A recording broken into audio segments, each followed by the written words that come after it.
Welcome back, Mustangs, to another edition of No Hair, No Problem. In today's lesson, we're going to be working on the notes for ellipses from section 9.2. And I'm going to show you an animation of ellipses and how important focus are, or foci, when we talk about the plurals of them, and how they actually help us to generate all the properties of ellipse. And then we're going to go through everything there is to know about ellipses. They're just like circles. It's just that they have a radius that's different in each direction. So let's dive in, all right? First things first, let's go ahead and minimize me here, like always in the way. All right, and so let's get me out of the way. Here we go. So when we're talking about an ellipse, we're talking about an ellipse that typically looks like an oval. Okay, that's that normal, like, elongated shape. And by definition, it's a curve that has the shape where it's the sum of the distances from 2 points, which are called the foci. I just deleted the C there. Okay. Now your focus is a point that's right here and it's a point right here. It's a point that actually lies inside of your ellipse, and it's along the elongated part called the major axis, okay? So to continue with this, it's every point is going to be constant. So if we took the distances from a point on my circle, on my ellipse, and we went ahead and connected the points right across here, and then we went to a point out here, and then a point to over here. And if we took this and we stretched it around the entire shape, the distance between those foci is always going to be exactly the same, yet the point around is going to shift, and it's going to create this elongated shape. Let me show you what this looks like as an animation, okay? So if we take this and we elongate it, you can see that the blue and the red, no matter what, throughout this entire thing, add together to always equal that middle part that's going on there. Okay, I'll do it one more time there. So that distance that's going through the middle, which you can see is basically just a triangle that's taking place, right? We know the formula for a right triangle is a squared plus b squared equals c squared. Well, we do get some right triangles in here. In fact, we get a bunch of them. So that formula is going to kind of apply. We'll see how it applies in a moment here, okay? What's really cool about ellipses is another property that if I was to take a point, let's just take one of the focus that's right here. If I said this one right here, and I was to project out a line going from here, like so from this point right here out, it would always bounce back to this other focus over here. If I was to project a point out this direction, it would always bounce back and hit this point over here, and so on and so forth. Don't believe me? Watch this animation. Point in every single direction will bounce back and go directly back to the other focus on my picture. Ready? I'll do that one more time. A point that leaves one focus will always bounce back through the shape and come back to another focal point on the other side. Pretty amazing, right? So let's jump into our notes with the standard equation. When we're talking about h and k of a function of the equation for an ellipse, we're talking about it being the center, just like with the circle. The equation is always going to equal to a 1. Now, we're not going to have it equal to a number anymore. It's going to equal 1, and we'll see how that applies within the problem. The a and the b in this problem stand for the lengths of the major and the minor axes. Okay, the major being the longer direction and the minor being the shorter direction. These are also called the vertical and the horizontal axes, depending on, the vertical are the ones that are going to go up and down. The horizontal are the ones that are going to go side to side. Okay. So when we have an ellipse that's in the elongated direction, in the x direction, what that means is that the a value that's right here, wrong thing. The a value that's right here is going to be underneath the x, meaning that we're going to have a longer direction in the x direction. And then we have the b squared, which is that direction in the up and down. So we call this then the a direction. And then the up and down would be the b direction. When we're talking about a vertical orientation, meaning it's elongated in the up and down direction, my a value now becomes underneath the y value here, and now this is the a direction. Okay?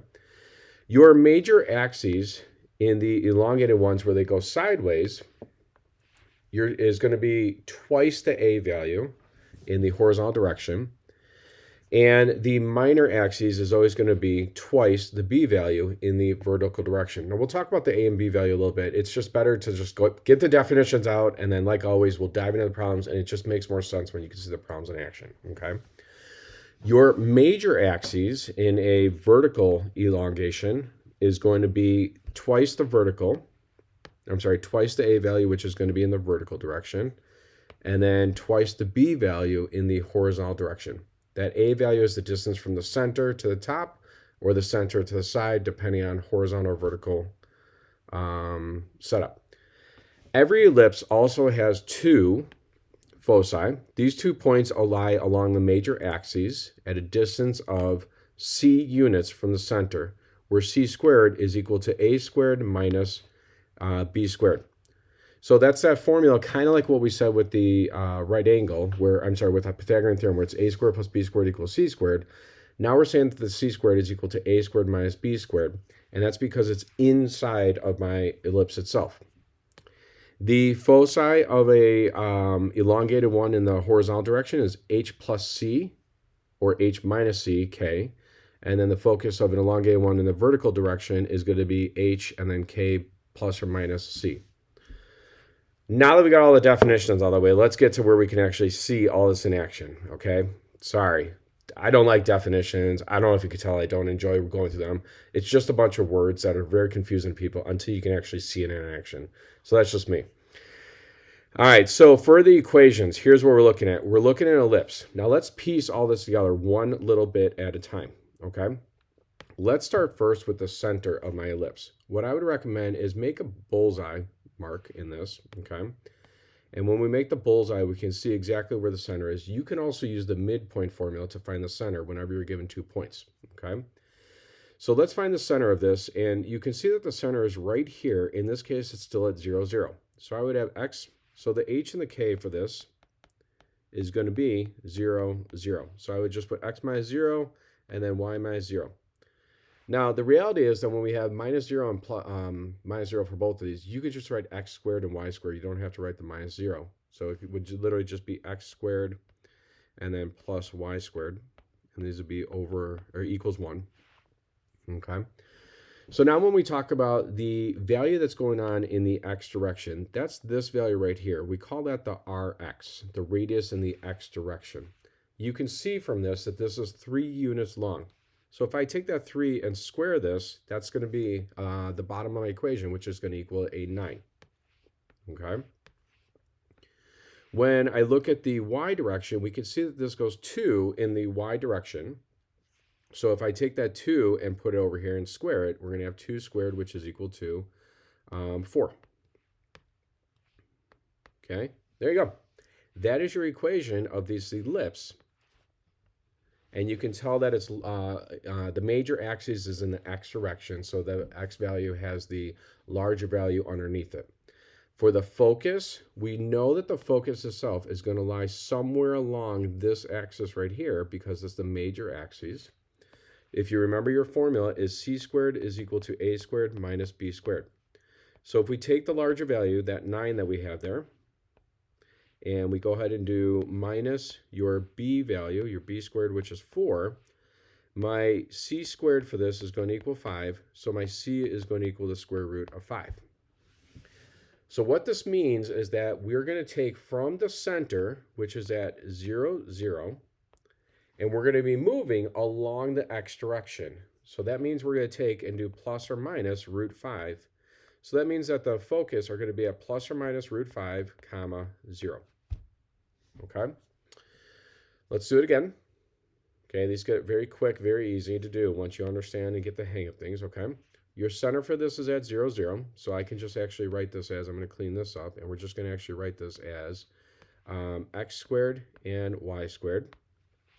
Okay, the radius in the x direction, you can see is 4, so 4 squared is 16. The radius in the y direction is 5, so 5 squared is 25. You go ahead and put the information together here, we get c squared is equal to 25, and then we get minus 16. And we get that the c squared value is equal to 9. That means that c is going to equal 4. And so now that means that if we were going to go ahead and graph the focus for each of these, it's going to be in the y direction. So my center for this was at 0, 0. And because it's in the y direction, we're going to do plus or minus 4 from the y direction, which means we're going to be at 0, 4, and 0, -4.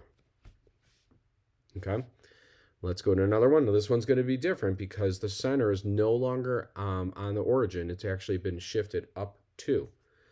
So if we look at where the center is, we can see the center is right here, and that is at 0, 2. So if we go ahead and put this in, we're going to have x minus 0 and then y minus 2. I can go ahead and clean up that x minus 0 and just write it as an x squared. Okay.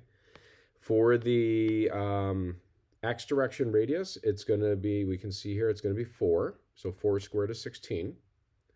And then in the y direction, we're going to have 3. So 3 squared is 9.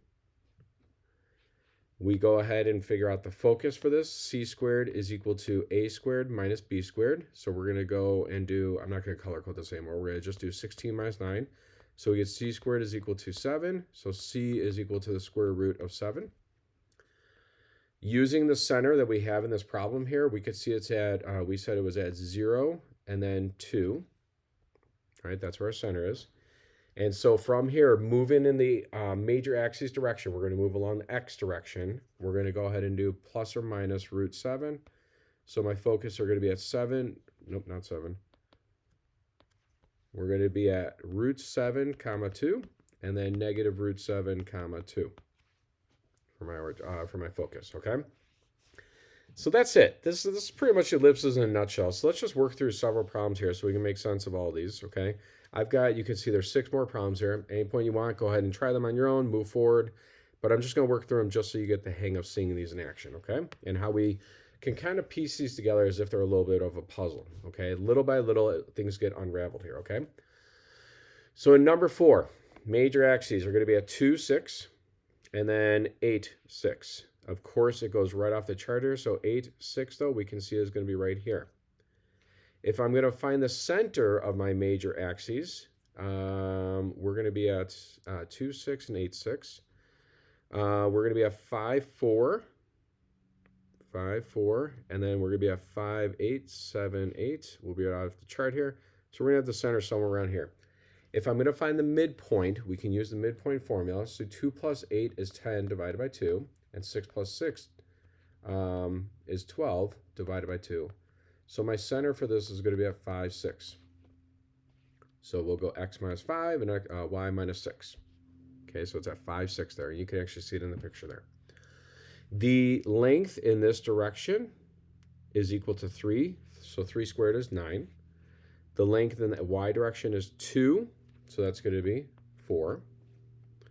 To find the focus, and we can just graph this. You can connect those up and do a graph. I know it's terrible. I'm not good at art. But if we go ahead and use our center and our focus, we know that c squared is equal to 9 minus 4, so c squared is equal to 5, and c is going to equal the square root of 5. So going for my center here, which is at 5, 6, you can see it's elongated. The major axis is in the x direction. So we're going to move along the x direction here, plus or minus root 5. That means that we can just leave it like this. It would be 5 plus root 5, 6, and then 5 minus root 5, 6. All right, let's go to the next one here. Major axis is 10 units long, and it's horizontal. The minor axis is 2 units long, and its center is at 0, 0. So let's start with the center at 0, 0. The minor axis is going to be 2 units long. The major is in the horizontal direction, and it's 10 units long. So that means we're going to be over at 5 here and 5 here. Okay, so 5 in each direction, total of 10. The length here is 5, so 5 squared is 25. And it says that in the y direction, and the minor axis is 2 units long, so there's 1 and 1 in each direction. So that means 1 squared is just 1, okay, because the length of this is just equal to 1 right there. Terrible looking ellipse coming up here. There you go, you get the idea. The center we said was at 0, 0, so I could do minus 0, minus 0. I could just written x squared over 25 plus y squared over 1 is equal to 1. Okay. For the focus, we get c squared is equal to 25 minus 1. C squared is equal to 24, so c is equal to plus or minus. Square root of 24 is going to be 4 and 6 for the factors, so plus or minus 2 root 6. We will go ahead and take our center, which is at 0, 0. And since we're moving in the x direction, you can see in the picture here, we're moving in the x direction for the major axes. We're going to go ahead and take away and add to the x direction. And so my foci for this would be at plus or minus root 2 root 6, 0. Okay. All right, so continuing on, we're just going to pull some information and make our picture. My center for this, we could look at this as now be careful here, these are switched. It's going to be at -2 and +1. Okay, so we'll go to -2 and +1. My x direction radius for this is going to be the square root of 1, because remember before we were squaring it, now to undo it, we're going to take the square root. So I'm going to go 1 in each direction here. And then for the y direction, we're going to go square root of 4, which will be 2 in each direction.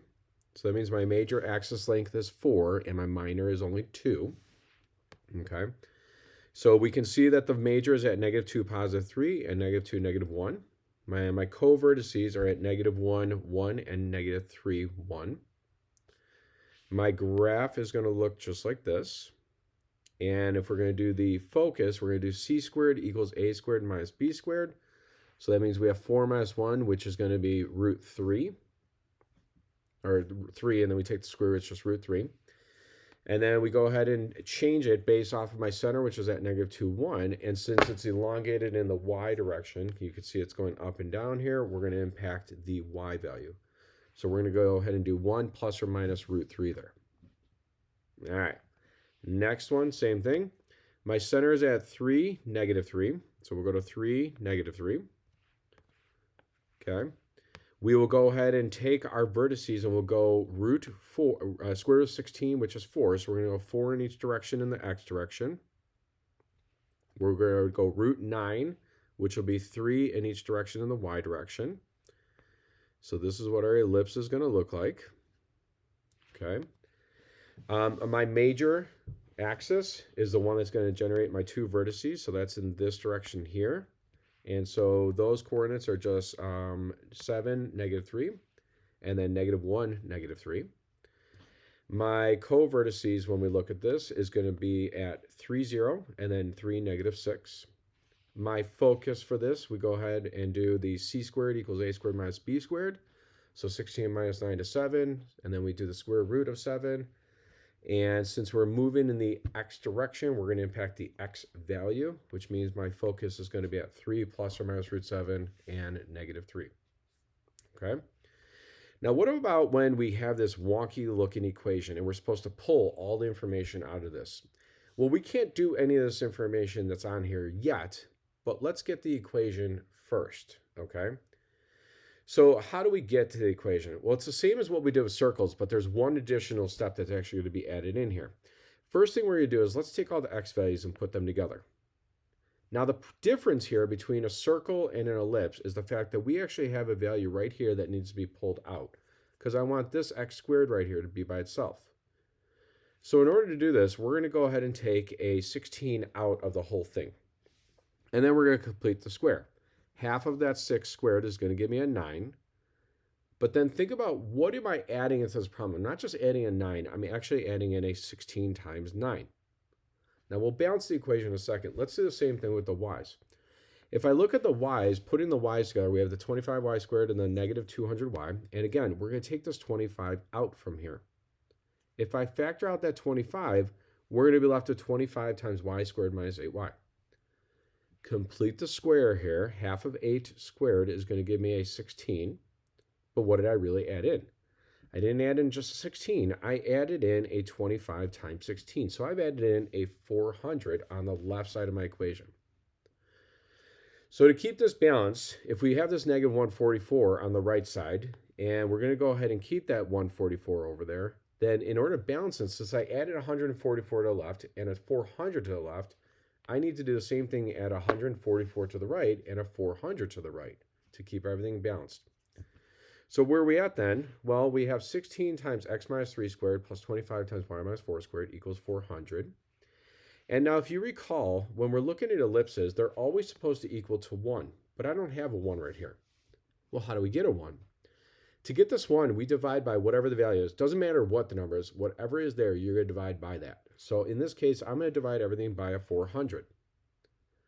And if I divide everything by 400, we could take each one of my fractions here, the 16 over 400 and the 25 over 400, and I could reduce those. And that 400 over 400 is just going to equal 1. So if I reduce each of my fractions, this is what we end up with, a nice clean looking ellipse that gives me all the information I need. And now from here, we can go ahead and work all of our magic. My center for this is at 3, 4. 3, 4. My radius in the x direction is going to be 5. So I go 1, 2, 3, 4, 5. Of course, it goes right off. And then I go 1, 2, 3, 4, 5. So we're going 5 in each of the x directions there. So my vertices, because this is obviously the bigger one, that's going to be my vertices in this. So we're going to be at negative 2, 4. And then we're going to be over at 8, 4. My covertices for this, we're going to be going for the y direction, we're going to be going square root of 16, which is going to be 4 in the up and in the down direction. So we go 1, 2, 3, 4. And then we go 1, 2, 3, 4. And so my covertices will be at 3, 0. And then 3, 8. That was a terrible 3. 3, 8. All right. And so we've got all of our information. We got our center again was at, 3, 4. So now to find my focus, we're going to go c squared equals a squared minus b squared. So 25 minus 16, which means that c squared is going to equal 9 and c is going to equal 3. So when we have 3 more in the x directions, so we have a 3 and a 4 for my center. So if I go plus or minus 3 from my x value of the center, that's going to put me at 6, 4 and 0, 4. Okay, so again, 6, 4 would be right here, and 0, 4 would be right here, both equidistant from my center. All right, there we go. So for the last question, same exact thing. We'll put everything in standard form. And so what this looks like is if we put the x's together, we have 3x squared and 18x, and the y squared, we have y squared minus 2y, and then the 4 gets moved over to the right. We'll take this 3 that's in the front right here out, which means that we're going to be left with 3 times the quantity x squared plus 6x. And then that y has nothing in front of it that we have to take out. There's technically a 1 there, but we don't have to worry about taking a 1 out. But I could put it there just for the sake of the problem. Complete the square. Half of 6 squared is 9. I'm sorry, half of 6 is 3. 3 squared is 9. And half of 2 squared, half of 2 is 1, and 1 squared is just 1. So now let's balance this out. We added in a 3 times 9, which is 27. We added in a 1 times 1, which is just 1. So balanced over here, we have the 27 and 1 added to the right side as well. And then we go ahead and divide everything by that number on the right side. And we end up with an equation that says x plus 3 squared over 8 plus y minus 1 squared over 24. So because the 24 is underneath the y, we know this is going to be elongated in the y direction. So let's go ahead and find this graph here. We're going to be at negative 3, positive 1 for the center. So negative 3, positive 1 for the center. We are going to go ahead and move in the x direction. We're going to move square root of 8, which is just going to equal to 2 root 2. Now, I'm not going to get exact here with the picture because we're talking about decimals, but you should know that the square root of 8 is less than the square root of 9, but it's more than the square root of 4. The square root of 4 is just equal to 2. The square root of 9 is equal to 3. So we're going to be pretty close to 3 in each direction of the x. So if I do this, I'm going to go 1, 2, and then just a little under 3, and then 1, 2, and then just a little bit under 3. Okay. For the square root of 24, same exact idea. We know that the square root of 24 is somewhere between the square root of 16 and the square root of 25. So our number is going to be between 4 and 5, and since it's closer to 25, it's going to be just a little bit less than the square root of 25, which is 5, so just under 5 units in each of the y direction. So we'll go 1, 2, 3, 4, 5, and just under it a little bit. 1, 2, 3, 4, 5, under it just a little bit. And so this is what our, oh, that's a terrible ellipse. I didn't even touch the point at the top there. There we go. All right, so the vertices, these are a little bit more challenging because we have square roots that we're dealing with. Nevertheless, we can still do it. This is going to be 2 root 6 over here and 2 root 2. So from my center to get to my vertices, those are the up and down, we're going to be going -3. And then we're going to take the 1 and we're going to go up 2 root 6. And then we're going to go 1 and we're going to go down 2 root 6. So my vertices will be -3, 1 plus 2 root 6. And then -3, 1 minus 2 root 6. Those are my two vertices. My co-vertices are coming in the x direction. So from my center, which is at -3, 1, we're going to now move in the x direction, that 2 root 2. So we're going to go plus or minus 2 root 2. So we'll have -3 plus 2 root 2, 1, and -3 minus 2 root 2, 1. For the focus, we've got c squared is equal to a squared minus b squared. So we've got c squared is equal to, we're going to go 24 minus 8, which means that c squared is equal to 16, and c is going to equal 4. And now from my center, we're going to go 4 in the y direction, up and down. So we're going to have -3, 1, plus or minus 4. So that means we're going to be at -3, 5, and -3, -3. So -3, 5, and then -3, -3. There we go. Those are my two focus in this problem. That is it. That is all the problems in a nutshell. You can see there's a lot of repetition there, but I wanted you guys to see every single one of the questions, okay? Take care. As always, I believe in you guys. You've got this. Don't forget to like and subscribe to my channel. You be safe, be responsible, and have a wonderful day, okay?